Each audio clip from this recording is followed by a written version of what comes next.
ಸಮಾಜ ವಿಜ್ಞಾನ ಪತ್ರಿಕೆ 2ರ ಬಹುನಿರೀಕ್ಷಿತ ಪ್ರಶ್ನೋತ್ತರಗಳ ಸರಣಿಗೆ ನಿಮಗೆಲ್ಲ ಆತ್ಮೀಯವಾದಂಥ ಸ್ವಾಗತ. ಕಳೆದಂಥ ವಿಡಿಯೋ ಸೆಷನ್ನಲ್ಲಿ ಮೊಘಲರ ಬಗ್ಗೆ ಒಂದಷ್ಟು ಭಾಳ ಪ್ರಮುಖವಾದಂಥ ಅಂಶಗಳ ಬಗ್ಗೆ ನಾವು ಮಾಹಿತಿಯನ್ನು ತಿಳ್ಕೊಂಡಿದ್ದೀವಿ. ವಿಶ್ಲೇಷಣಾ ಒಂದು ಮಾದರಿಯಲ್ಲಿ ಕೆಲವೊಂದು ಪ್ರಮುಖವಾದಂಥ MCQ ಪ್ರಶ್ನೆಗಳನ್ನು ಕೂಡ ನಾವು ಅಲ್ಲಿ ಅಭ್ಯಾಸ ಮಾಡಿದ್ವಿ. ಸುಮಾರು 9 ವಿಡಿಯೋ ಸರಣಿ ಆಗಿಬಿಟ್ಟಿದೆ. ಸಮಾಜ ವಿಜ್ಞಾನದ ಬಹುನಿರೀಕ್ಷಿತ ಭಾಳ ಪ್ರಮುಖವಾದಂಥ ಪ್ರಶ್ನೋತ್ತರಗಳಿಗೆ ಸಂಬಂಧಪಟ್ಟ ಹಾಗೆ. ಸೊ ಈಗ ನಾವು 10 ಅಂದರೆ ವಿಡಿಯೋ ಸರಣಿ 10ನಲ್ಲಿದ್ದೀವಿ. ಸೊ ಮೊಘಲರ ಬಗ್ಗೆ, ಅಕ್ಬರ್ನ ನೀತಿ ಬಗ್ಗೆ, ಅವರ ಕಲೆ ಮತ್ತು ವಾಸ್ತುಶಿಲ್ಪದ ಬಗ್ಗೆ, ಅಕ್ಬರ್ನ ಕಟ್ಟಿಸಿದಂಥ ಸ್ಮಾರಕಗಳ ಬಗ್ಗೆ, ಆತನ ಒಂದು ಅಡ್ಮಿನಿಸ್ಟ್ರೇಷನ್ ಬಗ್ಗೆ ಎಲ್ಲವನ್ನು ಹೇಳಿದ್ವಿ ನಾವು ಕಳೆದ ಸೆಷನ್ನಲ್ಲಿ. ಆ್ಯಂಡ್ ಈ ಸೆಷನ್ನಲ್ಲಿ ಮರಾಠರ ಏಳಿಗೆ ಬಗ್ಗೆ ಇರತಕ್ಕಂಥ ಕೆಲವೊಂದಿಷ್ಟು ಭಾಳ ಪ್ರಮುಖವಾದಂಥ ಮಾಹಿತಿಗಳ ಬಗ್ಗೆ ನಾವು ವಿಷಯವನ್ನು ತಿಳ್ಕೊಳ್ಳೋ ಪ್ರಯತ್ನ ಮಾಡೋಣ ಈಗ. ಸೊ ಟೈಮನ್ನು ವೇಸ್ಟ್ ಮಾಡೋದು ಬೇಡ. ಈಗ ದಯಮಾಡಿ ಯಾರೆಲ್ಲ ಇವತ್ತು ಹೊಸದಾಗಿ ನೋಡ್ತಾ ಇದ್ದಾರೋ ಕೂಡಲೇ ಸಬ್ಸ್ಕ್ರೈಬ್ ಮಾಡಿ, ಎಲ್ಲರಿಗೂ ಶೇರ್ ಮಾಡಿ. That is very important. ದಯಮಾಡಿ ಶೇರ್ ಮಾಡ್ತಕ್ಕಂಥ ಪ್ರಯತ್ನ ನೀವು ಮಾಡಲೇಬೇಕಾಗುತ್ತೆ. This is my very humble request you. And ಅದರ ಜೊತೆಗೆ ಮತ್ತೊಂದು ರಿಕ್ವೆಸ್ಟ್ ಏನಪ್ಪ ಅಂದರೆ, ಸೊ TET ಪರೀಕ್ಷೆಗೆ ನಿಮಗೆ ಒಂದಷ್ಟು ವೀಡಿಯೋಗಳನ್ನು ಅಪ್ಲೋಡ್ ಮಾಡ್ತಾ ಬರ್ತಾ ಇದ್ದೀವಿ ಎವ್ರಿಡೇ. ಈಗ ಫೇಸ್ಬುಕ್ ಪೇಜಲ್ಲಿ ನಮ್ಮ ಫೇಸ್ಬುಕ್ ಪೇಜನ್ನು ಕೂಡ ದಯಮಾಡಿ ತಪ್ಪದೆ ಫಾಲೋ ಅಪ್ ಮಾಡಿ. ಲಿಂಕು ನಿಮಗೆ ಡಿಸ್ಕ್ರಿಪ್ಷನ್ ಬಾಕ್ಸಲ್ಲಿ ಸಿಗುತ್ತೆ.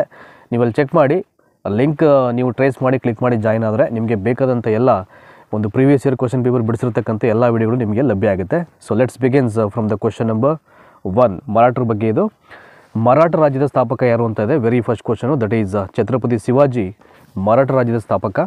ಶಿವಾಜಿ ಮತ್ತು ರಾಜ ಜೈಸಿಂಗ್ ನಡುವೆ ಸಹಿ ಹಾಕಲಾದ ಒಪ್ಪಂದ ಯಾವುದು ಅಂತ. ಸೊ ಶಿವಾಜಿ ಮತ್ತು ರಾಜ ಜೈಸಿಂಗ್ ಮಧ್ಯದಲ್ಲಿ ಸಹಿ ಹಾಕಲಾದ ಒಪ್ಪಂದ ಯಾವುದಪ್ಪ ಅಂದರೆ ಪುರಂದರ ಒಪ್ಪಂದ. ಇವೆಲ್ಲ ಕೇಳ್ತಾರೆ, ವೆರಿ ಇಂಪಾರ್ಟೆಂಟ್ ಕ್ವಶನು. ಶಿವಾಜಿಯ ಬಿರುದು ಯಾವುದು ಅಂತ. ಛತ್ರಪತಿ ಶಿವಾಜಿ. ಶಿವಾಜಿಯನ್ನು ಯೂಶಲಿ ಬರೀ ಶಿವಾಜಿ ಅಂತ ಯಾರು ಎಲ್ಲೂ ಕರೆಯಲ್ಲ, ಆತನನ್ನು ಛತ್ರಪತಿ ಶಿವಾಜಿ ಅಂತಲೇ ಕರೆಯೋದುಂಟು. ಶಿವಾಜಿಯ ಕಿರೀಟಧಾರಣೆಯಾದ ವರ್ಷ ಯಾವಾಗ ಅಂತ. ಯಾವಾಗ ಕಿರೀಟಧಾರಣೆ ಆಯಿತು ಶಿವಾಜಿಗೆ ಅಂತ. ಕ್ರಿಸ್ತಶಕ 1674ರಲ್ಲಿ ಶಿವಾಜಿಗೆ ಕಿರೀಟಧಾರಣೆಯನ್ನು ಮಾಡಲಾಗುತ್ತೆ.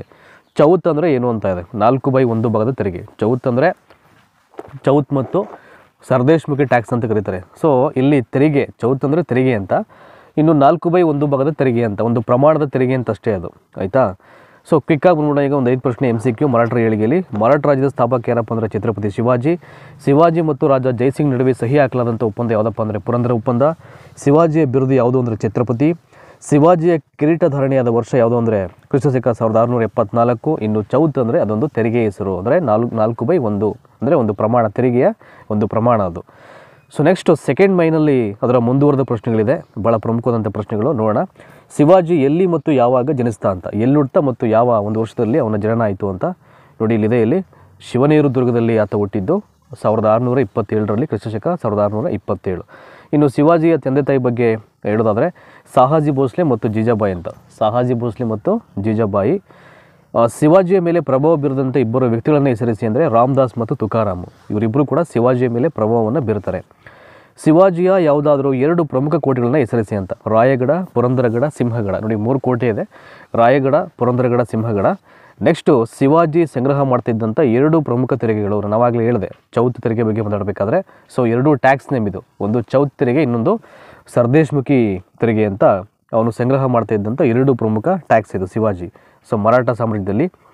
ಇನ್ನು 3ನೇ ಮೇನಲ್ಲಿ ಇನ್ನೂ ಕೂಡ ಹಲವಾರು ವಿಚಾರಗಳ ಬಗ್ಗೆ ನಾವು ತಿಳ್ಕೊಳ್ತಾ ಹೋಗೋಣ. ಶಿವಾಜಿಯ ದಿಗ್ವಿಜಯಗಳಿಗೆ ಸಂಬಂಧಪಟ್ಟ ಹಾಗೆ ಇಲ್ಲಿ ಒಂದಷ್ಟು ಭಾಳ ಪ್ರಮುಖವಾದಂಥ ಇನ್ಫಾರ್ಮೇಷನ್ ಇದೆ ಇಲ್ಲಿ.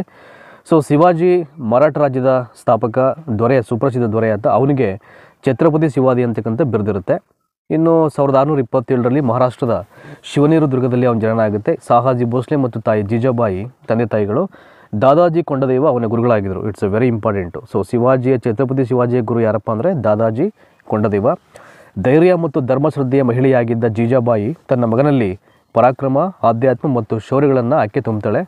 ಗುರುಗಳಾದಂಥ ದಾದಾಜಿ ಕೊಂಡದವರು ಆಡಳಿತ ಮತ್ತು ಯುದ್ಧ ಕಲೆಗಳಲ್ಲಿ ತರಬೇತಿಯನ್ನು ನೀಡ್ತಾರೆ. ಅಂದರೆ ಯಾವ ರೀತಿ ಆಕ್ರಮಣ ಮಾಡಬೇಕು, ದಿಗ್ವಿಜಯ ಸಾಧಿಸೋದು ಹೆಂಗೆ, ಅವೆಲ್ಲದರ ಟ್ರೈನಿಂಗನ್ನು ಕೊಡೋದು ಇಲ್ಲಿ ಅವನ ಗುರುಗಳಾದಂಥ ದಾದಾಜಿ ಕೊಂಡದೇವ ಅವರು.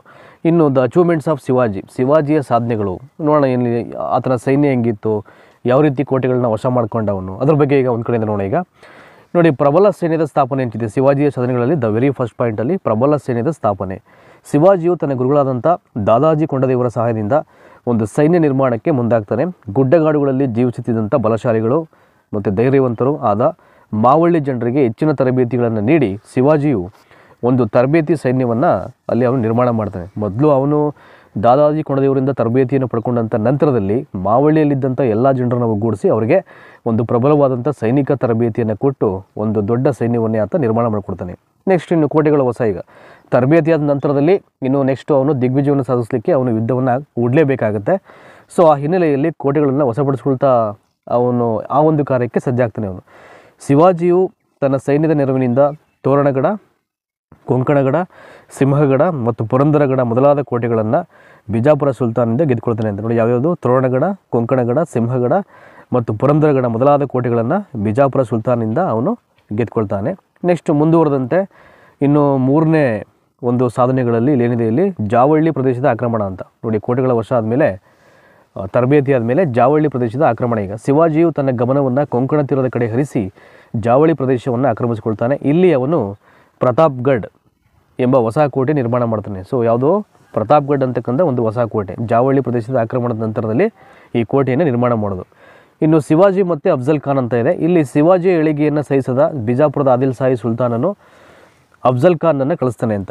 ಸೊ ಬಿಜಾಪುರದ ಆದಿಲ್ ಶಾಹಿ ಸುಲ್ತಾನನಿಗೆ ಶಿವಾಜಿ ಏಳಿಗೆ, ಅವನು ಯಾವುದೇ ಒಂದು ಸಾಮ್ರಾಜ್ಯದ ಮೇಲೆ ಯುದ್ಧ ಮಾಡೋದು ಕೂಡ ಗೆಲ್ಕೊಂಡು ಬರ್ತಾ ಇರ್ತಾನೆ. ಅದನ್ನು ಆ ಒಂದು ಏಳಿಗೆಯನ್ನು ಅವನ ಒಂದು ಉನ್ನತೀಕರಣವನ್ನು ಸಹಿಸ್ಕೊಳ್ಳೋಕ್ಕಾಗಲ್ಲ ಇಲ್ಲಿ ಬಿಜಾಪುರ ಸುಲ್ತಾನನಿಗೆ. ಹಾಗಾಗಿ ಏನು ಮಾಡ್ತಾನೆ ಇವನು, ಈತನನ್ನು ಸದೆ ಬಡಿಲಿಕ್ಕೆ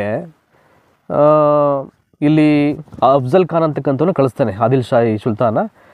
ಆದರೆ ಶಿವಾಜಿಯು ತುಂಬ ಚತುರತೆಯಿಂದ ಅವನನ್ನು ಕೊಂದು ಅವನ ಬಿಡಾರವನ್ನೇ ಲೂಟಿ ಮಾಡ್ತಾನೆ. ಅವನು ಏನೇ ಪ್ಲ್ಯಾನ್ ಮಾಡಿ ಕಳಿಸಿದ್ರು ಕೂಡ ಶಿವಾಜಿ ವಿರುದ್ಧವಾಗಿ ಅವನು ಗೆಲ್ಲಿಕ್ಕಾಗಲ್ಲ. ಅವನು ಚಾಣಕ್ಷನಾಗಿರ್ತಾನೆ. ಶಿವಾಜಿ ಹೇಳಿಕೆಯಲ್ಲಿ ಭಾಳ ಬುದ್ಧಿವಂತನಾಗಿರ್ತಾನೆ. ಯಾಕೆಂದರೆ ದಾದಾಜಿ ಕೊಂಡದೇವರಿಂದ ಅದ್ಭುತವಾದಂಥ ಸೈನಿಕ ತರಬೇತಿಯನ್ನು ಪಡೆದಿರ್ತಾನೆ. ಹೆಂಗೆ ಯುದ್ಧ ಮಾಡಬೇಕು, ಸ್ಕಿಲ್ ಹೆಂಗೆ ಯೂಸ್ ಮಾಡಬೇಕು, ಇವೆಲ್ಲ ತಂತ್ರಗಳು ಅವನಿಗೆ ಗೊತ್ತಿರೋದ್ರಿಂದ ಭಾಳ ಸುಲಭವಾಗಿ ಬಿಜಾಪುರ ಸುಲ್ತಾನ್ ಕಳಿಸ್ತಿದ್ದಂಥ ಅಫ್ಜಲ್ ಖಾನನ್ನು ಸೋಲಿಸ್ಬಿಟ್ಟು ಅವನ ಇಡೀ ಬಿಡಾರವನ್ನು ಲೂಟಿ ಮಾಡ್ತಾನೆ. ಸೊ ನೆಕ್ಸ್ಟು ಶಿವಾಜಿ ಮತ್ತು ಸೈಸ್ತ ಖಾನ್ ಮೊಘಲರ ದೊರೆಯಾದಂಥ ಔರಂಗಜೇಬ್ನಿಗೆ ಸೇರಿದಂಥ ಕೆಲವು ಕೋಟೆಗಳು ಮತ್ತು ಪ್ರದೇಶಗಳನ್ನು ಶಿವಾಜಿ ವಶಪಡಿಸಿಕೊಳ್ತಾನೆ. ಇದಾದ ಮೇಲೆ ಇದನ್ನು ಸಹಿಸದ ಔರಂಗಜೇಬನು ಶಿವಾಜಿಯನ್ನು ಸದೆಬಡಿಯಲು ಸೈಸ್ತ ಖಾನನ್ನು ಕಳಿಸ್ತಾನೆ ಅಂತ ನೋಡಿ. ಆಲ್ರೆಡಿ ಮುಂಚೆನೇ ಬಿಜಾಪುರ ಸುಲ್ತಾನ್ ಇವನು ಕಳಿಸಿರ್ತಾನೆ. ಅವನು ಕಳಿಸೋದು ಅಫ್ಜಲ್ ಖಾನ್ನ, ಈ ಔರಂಗಜೇಬ್ ಕಳಿಸೋದು ಸೈಸ್ತ ಖಾನನ್ನು. ಆದರೆ ಶಿವಾಜಿ ಸೈಸ್ತ ಖಾನ್ ಮೇಲೆ ದಾಳಿ ಮಾಡಿ ಅವನ ಕೈ ಬೆರಳನ್ನು ಕಡಿದು ಯುದ್ಧರಂಗದಿಂದ ಪಲಾಯನ ಮಾಡಿಸ್ತಾನೆ. ಅವನ ಕೈ ಬೆರಳು ಕತ್ತರಿಸಾಕ್ಬಿಟ್ಟು ಅವನು ಯಾವುದೇ ಕಾರಣಕ್ಕೂ ಯುದ್ಧನೇ ಮಾಡಬಾರ್ದು, ಆ ರೀತಿಯಲ್ಲಿ ಅವನನ್ನು ವಾಪಸ್ ಕಳಿಸ್ಬಿಡ್ತಾನೆ. ಅಂದರೆ ಎದುರ್ಕೊಂಡು ಓಡೋಗ್ತಕ್ಕಂಥ ಪರಿಸ್ಥಿತಿ ಎದುರಾಗ್ಬಿಡುತ್ತೆ ಸೈಸ್ತ ಖಾನ್ಗೆ. ಇದು ಶಿವಾಜಿಯ ಖ್ಯಾತಿಯನ್ನು ಇನ್ನೂ ಹೆಚ್ಚುತ್ತೆ ಅಂತ. ಅಂದರೆ ಇವನು ನೋಡಿದ್ರೆ ಭಯ ಯಾವಾಗ ಹುಟ್ಟುತ್ತೆ, ಆವಾಗ ಆಟೋಮ್ಯಾಟಿಕಲಿ ಅವನ ಖ್ಯಾತಿ ಮತ್ತು ಏನಾಗುತ್ತೆ, ಜನಪ್ರಿಯತೆ ಇನ್ನೂ ಹೆಚ್ಚಾಗಲಿಕ್ಕೆ ಅದು ಹೋಗುತ್ತೆ. ನೆಕ್ಸ್ಟು ಸೂರತ್ ಮೇಲೆ ದಾಳಿ ಯಾವ ರೀತಿ ಮಾಡ್ದ ಅಂತ. ಶಿವಾಜಿಯು ಬ್ರಿಟಿಷರ ಅಧೀನದಲ್ಲಿದ್ದಂಥ ಸೂರತ್ ಬಂದರು ಮತ್ತು ಪಟ್ಟಣದ ಮೇಲೆ ಕ್ರಿಸ್ತಶಕ 1664ರಲ್ಲಿ ಮೊದಲ ಬಾರಿಗೆ ದಾಳಿ ಮಾಡಿ ಅಪಾರ ಸಿರಿ ಸಂಪತ್ತನ್ನ ಲೂಟಿ ಮಾಡ್ತಾನೆ. ಅದಾದಮೇಲೆ ಇನ್ನು ಶಿವಾಜಿ ಮತ್ತು ರಾಜಾ ಸಿಂಗ್, ಈ ರಾಜಾ ಜೈಸಿಂಗ್ ಯಾರು ಅಂತ ತಿಳ್ಕೊಳ್ಳೋಣ. ಇಲ್ಲಿ ಶಿವಾಜಿಯ ವಿರುದ್ಧ ಔರಂಗಜೇಬನು ರಾಜಾ ಜೈಸಿಂಗ್ನನ್ನು ಕಳಿಸ್ತಾನೆ. ರಾಜಾ ಜೈಸಿಂಗ್ ಶಿವಾಜಿಯನ್ನು ಸೋಲಿಸಿ ಹಲವಾರು ಕೋಟೆಗಳನ್ನು ವಶಪಡಿಸ್ಕೊಳ್ತಾನೆ. ಶಿವಾಜಿಯ ಕ್ರಿಸ್ತಶಕ 1665ರಲ್ಲಿ ಪುರಂದರ ಒಪ್ಪಂದಕ್ಕೆ ಸಹಿ ಮಾಡಿ ರಾಜ್ಯ ಸಂಧಾನ ಮಾಡಿಕೊಡ್ತಾನೆ. ನೋಡಿ, ಯಾವಾಗ 1665ರಲ್ಲಿ ಶಿವಾಜಿಯು ಪುರಂದರ ಒಪ್ಪಂದಕ್ಕೆ ಸಹಿ ಮಾಡಿ ರಾಜ್ಯ ಸಂಧಾನ ಮಾಡ್ಕೊತಾನೆ. ಅದರ ಪ್ರಕಾರವಾಗಿ ಶಿವಾಜಿಯು 23 ಕೋಟೆಗಳನ್ನು ಮತ್ತು ಕಪ್ಪ ಕಾಣಿಕೆಯನ್ನು ಮೊಘಲರಿಗೆ ಇಲ್ಲಿ ನೀಡ್ತಾನೆ. ಇಲ್ಲಿ ನೋಡಿ, ಇನ್ನೊಂದ್ಸಲ ಹೇಳ್ಬಿಡ್ತೀನಿ, ಶಿವಾಜಿ ಮತ್ತು ರಾಜಾ ಜೈಸಿಂಗ್ದು ಸ್ವಲ್ಪ ಇಂಟ್ರೆಸ್ಟಿಂಗ್ ಆಗಿದೆ ಇದು. ನೋಡಿ, ಇಲ್ಲಿ ಶಿವಾಜಿಯ ವಿರುದ್ಧ ಏನು ಮಾಡ್ತಾನೆ ಔರಂಗಜೇಬು, ಸೈಸ್ತ ಖಾನ್ ಕಳಿಸ್ತಾನೆ. ಮೊದಲು ಸೈಸ್ತ ಖಾನ್ನ ಕೈ ಬೆರಳನ್ನು ಕಟ್ ಮಾಡಿಬಿಟ್ಟು ಅವನನ್ನು ಓಡೋ ಥರ ಮಾಡ್ತಾನೆ ಶಿವಾಜಿ. ಆದರೆ ಔರಂಗಜೇಬ್ ಮತ್ತೆ ಆಕ್ರಮಣ ಮಾಡಲಿಕ್ಕೆ ಪ್ಲ್ಯಾನ್ ಮಾಡ್ತಾನೆ. ಅಂಥ ಟೈಮಲ್ಲಿ ಔರಂಗಜೇಬ್ ಮತ್ತೆ ಏನು ಮಾಡ್ತಾನೆ, ರಾಜಾ ಜೈಸಿಂಗನ್ನು ಇವನು ವಿರುದ್ಧವಾಗಿ ಯುದ್ಧ ಮಾಡಲಿಕ್ಕೆ ಕಳಿಸ್ತಾನೆ. ಆದರೆ ಆ ಜೈಸಿಂಗ್ ಏನು ಮಾಡ್ತಾನೆ, ಶಿವಾಜಿಯನ್ನು ಸೋಲಿಸೋದ್ರಲ್ಲಿ ಅವನು ಸಫಲ ಆಗ್ತಾನೆ. ಸಫಲ ಆದ ನಂತರದಲ್ಲಿ ಹಲವಾರು ಕೋಟೆಯನ್ನು ವಶಪಡಿಸ್ಕೊಳ್ತಾನೆ. ಇದನ್ನು ಐ ಥಿಂಕ್ ಜೈಸಿಂಗ್ನ ಒಂದು ಪ್ರಬಲ ಸೈನ್ಯವನ್ನು ಕಂಡು ಬೆರಗಾದಂಥ ಶಿವಾಜಿ ಏನು ಮಾಡ್ತಾನೆ, 665 ಅಂದರೆ ಕ್ರಿಸ್ತಶಕ 1665ರಲ್ಲಿ ಪುರಂದರ ಒಪ್ಪಂದಕ್ಕೆ ಸಹಿ ಮಾಡದಲ್ಲದೆ ಸಂಧಾನ ಮಾಡಿಕೊಂಡು ಅದಕ್ಕೆ ಪ್ರಕಾರವಾಗಿ ಅಥವಾ ಅದಕ್ಕೆ ಪೂರಕವಾಗಿ ಶಿವಾಜಿ ಸುಮಾರು 23 ಕೋಟೆಗಳನ್ನು ಮತ್ತು ಕಪ್ಪ ಕಾಣಿಕೆಗಳನ್ನು ಮೊಘಲರಿಗೆ ಅವನು ನೀಡ್ತಾನೆ. ಸೂರತ್ ಮೇಲೆ 2ನೇ ಸಲ ದಾಳಿ ಮಾಡ್ತಾನೆ ಶಿವಾಜಿ 1670ರಲ್ಲಿ. ಅಲ್ಲೂ ಕೂಡ ಅಪಾರ ಸಂಪತ್ತನ್ನು ಲೂಟಿ ಮಾಡ್ತಾನೆ. ನೆಕ್ಸ್ಟು 1674ರಲ್ಲಿ ಶಿವಾಜಿಯು ರಾಜನಾಗಿ ಕಿರೀಟಧಾರಣೆ ಮಾಡ್ಕೊಳ್ತಾನೆ ಮತ್ತು ಛತ್ರಪತಿ ಅಂತಕ್ಕಂಥ ಬಿರುದನ್ನು ಅವನು ಪಡಿತಾನೆ. 1674ರಲ್ಲಿ ಕಿರೀಟಧಾರಣ ಆದ ನಂತರ ಅವನಿಗೆ ಛತ್ರಪತಿ ಶಿವಾಜಿ ಅಂತಕ್ಕಂಥ ಬಿರುದು ಅವನಿಗೆ ಅಲ್ಲಿ ಜೊತೆಗೆ ಸೇರಿಕೊಳ್ಳುತ್ತೆ. ಸೊ ನೆಕ್ಸ್ಟು ಶಿವಾಜಿಯ ಒಂದು ಅಡ್ಮಿನಿಸ್ಟ್ರೇಷನ್ ಸಿಸ್ಟಮ್ ಹೆಂಗಿತ್ತು ಅಂತ, ಯಾರ್ಯಾರಿದ್ದರು, ಯಾವ ಥರ ಅವನು ಮಾಡಿದ್ದ ಅಂತ ಒಂದು ಕ್ರಮಬದ್ಧವಾಗಿ ಅವನ ಒಂದು ಆಡಳಿತವನ್ನು ನೋಡಿ. ಮೊದಲು ಸೆಂಟ್ರಲ್ ಗೌರ್ಮೆಂಟ್ ಅಂತ ನಿರ್ಮಾಣ ಮಾಡ್ಕೊಂಡಿದ್ದ ಅವನು, ಕೇಂದ್ರ ಸರ್ಕಾರ ಅಂತ. ಅಲ್ಲಿ ಶಿವಾಜಿಯು ಮರಾಠ ರಾಜ್ಯವನ್ನು ನಿರ್ಮಿಸಿದಲ್ಲದೆ ತನ್ನ ಆಡಳಿತವನ್ನು ಸಮರ್ಥ ರೀತಿಯಲ್ಲಿ ಸಂಘಟನೆ ಮಾಡ್ತಾನೆ. ಶಿವಾಜಿಯೇ ರಾಜ್ಯದ ಮುಖ್ಯಸ್ಥನಾಗಿದ್ದನು. ಇವನು ಮಂತ್ರಿಮಂಡಲವನ್ನು ರಚನೆ ಮಾಡ್ತಾನೆ. ಇದು 8 ಜನ ಮಂತ್ರಿಗಳನ್ನು ಒಳಗೊಂಡಿತ್ತು. ಅವರನ್ನು ಅಷ್ಟಪ್ರಧಾನರೆಂದು ಕರೆಯಲಾಗಿತ್ತು ಅಂತ. ನೋಡಿ, ಶಿವಾಜಿಯ ಮಂತ್ರಿಮಂಡಲದಲ್ಲಿ ಸುಮಾರು 8 ಜನ ಮಂತ್ರಿಗಳಿರ್ತಾರೆ, ಅಷ್ಟಪ್ರಧಾನರು ಅಂತ. ಇದು ಕೇಳ್ತಾರೆ, ಅಷ್ಟಪ್ರಧಾನರು ಯಾವ ಒಂದು ಸಾಮ್ರಾಜ್ಯದಲ್ಲಿ ಕಂಡು ಬರುತ್ತೆ ಅಂದರೆ ಅದು ಮರಾಠರಲ್ಲಿ, ಅದರಲ್ಲೂ ಯಾರ ಒಂದು ಆಳ್ವಿಕೆಯಲ್ಲಿ ಅಂದರೆ ಶಿವಾಜಿಯ ಒಂದು ಆಡಳಿತದಲ್ಲಿ ಅದು ಕಂಡುಬರುತ್ತೆ ಅಂತ. ನೋಡಿ ಯಾರ್ಯಾರು ಅಷ್ಟ ಪ್ರಧಾನಮಂತ್ರಿಗಳು ಅಂದರೆ ನೋಡಿ ಇಲ್ಲಿ ಪೇಶ್ವೆ ಅಂದರೆ ಪ್ರಧಾನಮಂತ್ರಿ, ಅಮಾತ್ಯ ಅಂದರೆ ಹಣಕಾಸು ಮಂತ್ರಿ, ಮಂತ್ರಿ ಅಂದರೆ ರಾಜನ ದಿನಚರಿ ಬರೆಯುವನು, ಅವನಿಗೆ ಹೆಲ್ಪ್ ಮಾಡೋನು ಅಂತ. ಸೊ ನೆಕ್ಸ್ಟು ಸುಮಂತ್ ಅಂದರೆ ವಿದೇಶಾಂಗ ಮಂತ್ರಿ, ಸಚಿವ ಪತ್ರ ವ್ಯವಹಾರ ಮಂತ್ರಿ, ಪಂಡಿತರಾವ್ ಅಂದರೆ ಧಾರ್ಮಿಕ ಅಧಿಕಾರಿ, ಸೇನಾಪತಿ ಅಂದರೆ ಸೈನ್ಯದ ಮುಖ್ಯ ದಂಡನಾಯಕ, ನ್ಯಾಯಾಧೀಶ ಅಂದರೆ ಮುಖ್ಯ ನ್ಯಾಯಾಧೀಶ ಅಂತ. ನೋಡಿ ಇವೆಲ್ಲವೂ ಕೂಡ ಕ್ಲಾಸಿಫಿಕೇಷನು ಆವಾಗಲೇ ಇತ್ತು. ಸೊ ಅಷ್ಟ ಮಂತ್ರಿಮಂಡಲ ಇತ್ತು ಆ ಶಿವಾಜಿಯ ಒಂದು ಕೇಂದ್ರ ಸರ್ಕಾರದ ಒಂದು ವ್ಯಾಪ್ತಿಗಳಲ್ಲಿ. ಪೇಶ್ವೆ, ಅಮಾತ್ಯ, ಮಂತ್ರಿ, ಸಮಂತು, ಸಚಿವ, ಪಂಡಿತರಾವು, ಸೇನಾಪತಿ ಮತ್ತು ನ್ಯಾಯಾಧೀಶ ಅಂತ. ಈಗ ಪ್ರಾಂತೀಯ ಸರ್ಕಾರದ ಬಗ್ಗೆ ನೋಡೋಣ, ಯಾವ ರೀತಿ ಮಾಡ್ಕೊಂಡಿದ್ದ ಅವನು ಪ್ರಾಂತೀಯ ಸರ್ಕಾರವನ್ನು ಅಂತ. ಶಿವಾಜಿಯು ತನ್ನ ರಾಜ್ಯವನ್ನು ಸ್ವರಾಜ್ಯ ಎಂದು ಕರೆಯಲಾಗಿದ್ದ 4 ಪ್ರಾಂತ್ಯಗಳನ್ನಾಗಿ ವಿಂಗಡಣೆ ಮಾಡ್ತಾನೆ. ಪ್ರತಿಯೊಂದು ಪ್ರಾಂತ್ಯಕ್ಕೂ ಸರ್ದೇಶ್ಮುಖ್ ಎಂಬ ರಾಜ್ಯಪಾಲನ ನೇಮಕ ಮಾಡಲಾಗಿತ್ತು. ಪ್ರಾಂತ್ಯಗಳನ್ನು ದೇಶ್ ಎಂಬ ಜಿಲ್ಲೆಗಳಾಗಿ, ಜಿಲ್ಲೆಗಳನ್ನು ಪರಗಣಗಳೆಂಬ ತಾಲೂಕುಗಳಾಗಿ ಪುನರ್ವಿಂಗಡಿಸಲಾಗಿತ್ತು. ಜಿಲ್ಲಾಧಿಕಾರಿ ದೇಶ್ಮುಖ್ ಮತ್ತು ಪ್ರಗಣದ ಅಧಿಕಾರಿ ದೇಸಾಯಿ. ಗ್ರಾಮ ಸಭೆಯು ಆಡಳಿತ ಅತಿ ಚಿಕ್ಕ ಘಟಕವಾಗಿತ್ತು ಅಂತ ಹೇಳಿದ್ದಾರೆ. ಗ್ರಾಮ ಸಭೆಯು ಆಡಳಿತದ ಅತಿ ಚಿಕ್ಕ ಘಟಕವಾಗಿತ್ತು. ಸೊ ಅದೇ ಚಿಕ್ಕ ಘಟಕವಾಗಿತ್ತು ಅಂದರೆ ಗ್ರಾಮ ಸಭೆ ಅಂತಕ್ಕಂಥದ್ದೇ ಒಂದು it's A very little unit ಅದು ಪ್ರಾಂತೀಯ ಸರ್ಕಾರದಲ್ಲಿ, ಆಯಿತಾ. ಸೊ ಮುಂದೆ ಹೋಗೋಣ. ಇನ್ನು ಕಂದಾಯ ಪದ್ಧತಿ ಹೇಗಿತ್ತು ಅಂತ. ಮರಾಠರ ಆಳ್ವಿಕೆಯ ಕಾಲಾವಧಿಯಲ್ಲಿ ಮತ್ತು ಶಿವಾಜಿ ಆಳ್ವಿಕೆಯ ಕಾಲಾವಧಿಯಲ್ಲಿ ಕಂದಾಯ ಪದ್ಧತಿ, ರೆವಿನ್ಯೂ ಸಿಸ್ಟಮ್ ಯಾವ ಥರ ಇತ್ತು ಅಂತ. ಶಿವಾಜಿಯು ಫಲವತ್ತತೆ ಮತ್ತು ಉತ್ಪತ್ತಿಯನ್ನು ಆಧರಿಸಿ ಶಿವಾಜಿಯು ಭೂಮಿಯನ್ನು ವರ್ಗೀಕರಿಸ್ತಾನೆ. ಭೂ ಕಂದಾಯವನ್ನು ಉತ್ಪನ್ನದ 30% ನಿಗದಿ ಮಾಡ್ತಾನೆ ಅಂತ. ಸೊ ಕಂದಾಯವನ್ನು ನಗದು ಅಥವಾ ಧಾನ್ಯ ರೂಪದಲ್ಲಿ, ಸೊ ದುಡ್ಡಿರೋರು ನಗದು ರೂಪದಲ್ಲಿ ಕೊಡ್ತಾಯಿದ್ರು, ಅದಿಲ್ಲ ಅಂದರೆ ಧಾನ್ಯ ರೂಪದಲ್ಲಿ ಕೂಡ ಕೊಡ್ತಕ್ಕಂಥ ಅವಕಾಶವನ್ನು ಆತ ಮಾಡಿದ್ದವನು. ಚೌತ್ ಮತ್ತು ಸರ್ದೇಶ್ಮುಖ್ ಎಂಬ 2 ತೆರಿಗೆಗಳನ್ನು ಅವನು ಜಾರಿಗೆ ತರ್ತಾನೆ. ಯಾರಪ್ಪ ಅಂದರೆ ಇದು ಶಿವಾಜಿ ಜಾರಿಗೆ ತರೋದು. ಸೈನಿಕ ಮತ್ತು ನ್ಯಾಯಾಂಗ ವ್ಯವಸ್ಥೆ ಹೇಗಿತ್ತು ಅಂತ. ಶಿವಾಜಿಯ ರಾಜ್ಯವು ಸೈನಿಕ ರಾಜ್ಯವಾಗಿತ್ತು. ರಾಜನೇ ಮುಖ್ಯಸ್ಥನಾಗಿರ್ತಾನೆ ಸೈನ್ಯಕ್ಕೆ. ಶಿವಾಜಿಯ ಸೈನ್ಯದಲ್ಲಿ ಕಾಲಾಳು, ಅಶ್ವಪಡೆ, ಫಿರಂಗಿ ಪಡೆ, ಒಂಟೆ ಮತ್ತು ಆನೆಗಳನ್ನು ಒಳಗೊಂಡಿತ್ತು. ನೋಡಿ ಇಲ್ಲಿ ಕಾಲಾಳು, ಅಶ್ವಪಡೆ, ಫಿರಂಗಿ ಪಡೆ, ಒಂಟೆ ಮತ್ತು ಆನೆಗಳನ್ನು ಒಳಗೊಂಡಿರುತ್ತೆ. ಇನ್ನು ಕಾಲ್ದಳದ ಸೈನಿಕರಿಗೆ ಗೆರಿಲ್ಲಾ ಮತ್ತು ಪರ್ವತ ಯುದ್ಧ ಕಲೆಯಲ್ಲಿ ವಿಶೇಷ ತರಬೇತಿ ನೀಡಲಾಗಿತ್ತು. ಕಾಲ್ದಳ ಮತ್ತು ಅಶ್ವಪಡೆಯಲ್ಲಿ ನಾಯಕರು, ಹವಾಲ್ದಾರರು, ಜುಮ್ಲಾದಾರರು, ಹಜಾರಿಗಳು ಮತ್ತು ಮತ್ತಿತರ ವಿವಿಧ ಶ್ರೇಣಿಗಳ ಸೈನ್ಯದ ಅಧಿಕಾರಿಗಳಿರ್ತಾರೆ. ಇನ್ನು ಶಿವಾಜಿಯು ಸುಮಾರು 200 ಹಡಗುಗಳನ್ನು ಒಳಗೊಂಡಂಥ ಬಲಿಷ್ಠ ನೌಕಾಪಡೆಯನ್ನು ಹೊಂದಿರ್ತಾನೆ. ಮರಾಠ ರಾಜ್ಯದಲ್ಲಿ ಶಿವಾಜಿಯೇ ಸರ್ವೋಚ್ಚ ನ್ಯಾಯಾಧೀಶನಾಗಿರ್ತಾನೆ. ಗ್ರಾಮ ಪಂಚಾಯಿತಿಗಳು, ನಾಗರಿಕ ಮತ್ತು ಜಿಲ್ಲಾಧಿಕಾರಿಗಳು ಮತ್ತು ರಾಜ್ಯಪಾಲರು ಅಪರಾಧ ಪ್ರಕರಣಗಳನ್ನು ಇತ್ಯರ್ಥ ಮಾಡ್ತಿದ್ದರು. ಗ್ರಾಮ ನ್ಯಾಯಾಲಯಗಳ ತೀರ್ಪುಗಳಿಗೆ ರಾಜ ಮನ್ನಣೆಯನ್ನು ನೀಡುತ್ತಾ ಇದ್ದಂಥದ್ದು. ಸೊ ಶಿವಾಜಿಯಲ್ಲಿ ಮಾಡ್ಕೊಂಡಿದ್ದಂಥ ಸೈನಿಕ ಮತ್ತು ನ್ಯಾಯಾಂಗ ವ್ಯವಸ್ಥೆ ಸೊ ಈ ರೀತಿ ಇತ್ತು. ಸೊ ಇದಿಷ್ಟು ಮರಾಠರ ಏಳಿಗೆ ಮತ್ತು ಅಲ್ಲಿ ಶಿವಾಜಿ ಅಂದರೆ ಯಾರು, ಎಲ್ಲುಡ್ತಾ, ಅವನಿಗೆ ಕಿರೀಟಧಾರಣೆ ಯಾವಾಗಾಯಿತು, ಅವನ ಅಡ್ಮಿನಿಸ್ಟ್ರೇಷನ್ ಸಿಸ್ಟಮ್ ಎಲ್ಲ ಹೇಗಿತ್ತು, ಅವನ ದಿಗ್ವಿಜಯಗಳು ಯಾವ ಥರ ಇತ್ತು, ಎಲ್ಲವನ್ನು ನಿಮ್ಗೆ ಹೇಳಿದೆ. ಆಮೇಲೆ ಭಾಳ ಪ್ರಮುಖವಾಗಿ ಅವನ ಆಡಳಿತಾವಧಿಯಲ್ಲಿ ಇದ್ದಂಥ ಅಷ್ಟ ಪ್ರಧಾನ ಮಂತ್ರಿಗಳ ಬಗ್ಗೆ ನಿಮಗೆಲ್ಲ ಮಾಹಿತಿ ಗೊತ್ತಾಗಿದೆ. ಆ್ಯಂಡ್ ಈಗ ಸೊ ಕರ್ನಾಟಕ ಇತಿಹಾಸದಲ್ಲೇ ಮರೀಲಿಕ್ಕೆ ಆಗದಿರತಕ್ಕಂಥ ಒಂದು ಸಾಮ್ರಾಜ್ಯ ಇದೆ, ದಟ್ ಈಸ್ ವಿಜಯನಗರ ಸಾಮ್ರಾಜ್ಯ ಅಂತ. ಆ ವಿಜಯನಗರ ಸಾಮ್ರಾಜ್ಯದ ಬಗ್ಗೆ ಕ್ವಿಕ್ಕಾಗಿ ಭಾಳ ಪ್ರಮುಖವಾದಂಥ ಅಂಶಗಳನ್ನು ಒಂದು ಕಡೆಯಿಂದ ನಾವು ತಿಳಿಯುವ ಪ್ರಯತ್ನ ಮಾಡೋಣ ಈಗ. So let's begins from the very first question. Vijayanagara ಸಾಮ್ರಾಜ್ಯ, ಇದು ಪಾಠದ ಹೆಸರು. ಸೊ ವಿಜಯನಗರ ಸಾಮ್ರಾಜ್ಯದ ರಾಜಧಾನಿ ಯಾವುದು ಅಂತ. Which is the capital of Vijayanagara ಸಾಮ್ರಾಜ್ಯ, ದಟ್ ಈಸ್ ಹಂಪಿ. ಎಲ್ಲರೂ ಹೇಳ್ತಾರೆ ಇದನ್ನು, ಹಂಪಿ. ಸೊ ವಿಜಯನಗರವನ್ನು ಆಳದಂಥ ಮೊದಲ ರಾಜ ಯಾರು ಅಂದರೆ ಹರಿಹರ. ಕೃಷ್ಣದೇವರಾಯನು ಯಾವ ವಂಶಕ್ಕೆ ಸೇರಿದವನು ಅಂದರೆ ತುಳುವಂಶ. ವಿಜಯನಗರ ಸಾಮ್ರಾಜ್ಯದ ಶ್ರೇಷ್ಠ ದೊರೆ ಅಥವಾ ರಾಜ ಯಾರಪ್ಪ ಅಂದರೆ ಕೃಷ್ಣದೇವರಾಯ.